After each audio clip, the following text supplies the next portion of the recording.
do të luhet diçka me votën e diasporës, po mesazhin tënd do ta marr më njëherë pas lidhjes me kolegun tjetër, Shkëlzen Henkoja nga Librazhdi. Shkëlzen, të përshëndes, jemi së bashku në këtë komunikim të drejt për drejt, shoh që ndodhesh i pozicionuar pranë një qendre votimi, dua të kem një panoramim të qartë të të gjithë situatës, atë se çfarë është duke ndodhur pranë qendrës së votimit ku ti ndodhesh i pozicionuar, por edhe në të gjithë qarku në një farë mënyrë, sepse e di që e ke shëtitur dhe ke marrë informacion nga çdo vend aty ku sot qytetarët shqiptar kanë votuar. Fjala takon ty, Shkëlzen. Përshëndetje. Sot gjithë ditën ne kemi qenë prezent në shumë qendra votimi në qarkun e Elbasanit, ku ky qark ka 508 qendra votimi. Thuajse procesi ka vijuar normalisht, veç disa incidenteve shumë të vogla dhe problematik që ka pas qenë edhe ne kemi pasqyruar her pas here, ka qenë pjesa e leximit elektronik të kartave të identitetit, pajisja biometrike siç quhet ndryshe. Në qarkun e Elbasanit, aktualisht që ne po vazhdojmë të flasim, kemi vetëm 2 arrestime, një që kemi një informacion nga drejtoria e policisë Elbasan, ku bëhet fjalë për një 43 vjeçar me inicialet MF, i cili pretendohet dhe sipas burimeve dhe komunikatës nga drejtoria e policisë, bëhet fjalë pasi ky person ka fotografuar votën e vet, çka do të thotë që është quajtur krim zgjedhor.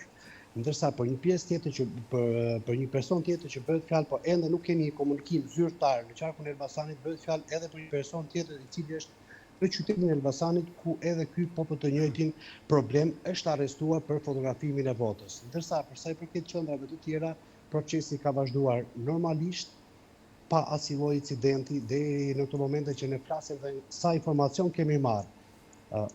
Situata vazhdon që njerëz të paraqiten pranë qendrave të votimit, por numri është shumë i pak tani orëve të mbasdites. Presim nga momenti në moment që pjesëmarrësit akoma të shtohen, sepse në shumë qendra votimi pjesëmarrja është e pakët, ku mund të thuhet që shkon rreth 30-35% e pjesëmarrësve. E kuptoj. Shkëlzen, jam shumë i interesuar të di një panoramim të këtyre zgjedhjeve, të pjesëmarrjes në këto zgjedhje dhe pjesëmarrjes në zgjedhjet e vitit 2021. Ti po ashtu ke raportuar nga qarku i Elbasanit. Dua të di pak tendencën. Kemi një rritje, kemi një zbritje të numrit të votuesve? Mund të them se pavarësisht informacion që ne kemi të marrë nga KZAZ përkatëse, numri i votuesve vazhdon të thuajse të jetë i njëjtë, por ajo që bie në sy është pjesa që marrin pjesë shumë të moshuar, të rinjt janë shumë pasivë në pjesëmarrjen e votimeve. Unë do të marr shkas që do të them akoma, meqense jemi në transmetim live, të gjithë personave që nuk kanë votuar të paraqiten për qendrave të votimit, marrin pjesë në votime, pak rëndësi ka se kë mund të zgjedhësh. Ne kemi pasur në intervistë para pak minutash një 92 vjeçar i cili ka votuar dhe ai bënte apel për të rinj që merrni pjesë në votime, dhe e kupton Albi se çdo të thotë të marrin pjesë 92 vjeçar në votime dhe pjesa rinore rrin shumë pasiv. Aktualisht mirë, pastaj këtu hyn në një tjetër analizë, Shkëlzen, hyn të tjerë faktorë, hyn të tjerë elemente në lojë, është çështja e mosbesimit, apo qoftë edhe jo pëlqyeshmëria ndaj forcave politike. Kështu që nuk mund të rinë me bojkot. Pak rëndësi ka, në qoftë se ti mund ta ndjesh edhe pavlefshme atë fletë votimi që ke në dorë. Por e rëndësishme është që të paraqitesh pranë qendrave të votimit, të marrësh pjesë, dhe aty mund të shprehësh pastaj dëshirën që e dëshiron një kandidat, një subjekt politik apo jo. Por me sa duket të rinjt ose janë të zhgënjur, ose në Shqipëri është fjala që nuk ka më të rinj. Ose ka mungesë kulture.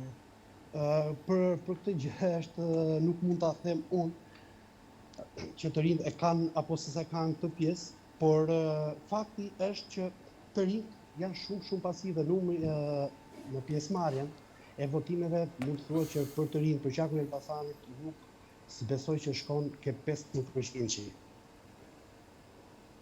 Kjo është diçka që është një alarm për Shqipërinë tonë, sepse të mos marrësh pjesë në votime, mos të shkosh të votosh dhe të vendosësh çka ti duhet të bësh, dhe vetëm gjë që shqiptarët kanë dorë është vota.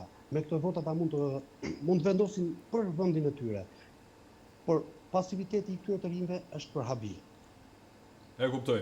Shkëlzen, ndërkohë në qendrën e votimit ku je i pozicionuar, ka patur problematika, ka patur incidente të shënuara, apo procesi ka qenë i qetë dhe vijon edhe për aq minuta sa kanë mbetur?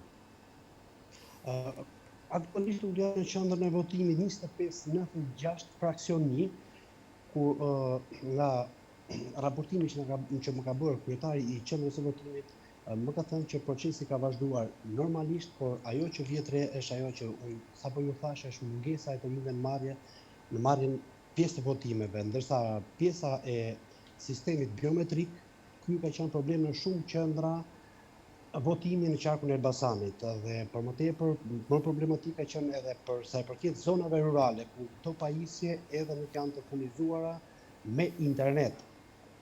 Ndoshta kjo mund të qenë edhe arsyeja që këto pajisje e kanë bërë procesi shumë të ngadalë, dhe në shumë këto qendra votimi ku nuk ka punuar pajisja biometrike, është marrë një udhëzim nga Komisioni Qendror ku të bëhet votimi manualisht.